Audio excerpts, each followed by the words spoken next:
সকল প্রিয় দর্শককে স্বাগত। আজ আমরা শুনছি কবি আশিস মিশ্রের কবিতা দশভুজা। সত্যি কি মা দুর্গা ছিল?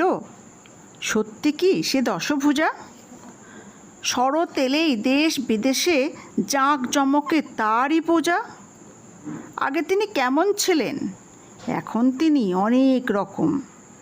কোটি টাকার মণ্ডপে মা বসতে পারেন যখন তখন। এবার তিনি কম্পিউটারে, মেকআপ নেবেন বলিউডে।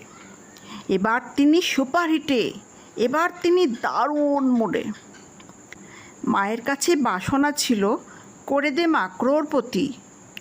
অমিতাভের ডেরায় যেন হতেই পারি সরস্বতী। এবার অসুর কেমন হবে? বীরাপ্পানি মায়ের চয়েস। আসল অসুর মান করেছে বিদঘুটে তার গলার ভয়েস।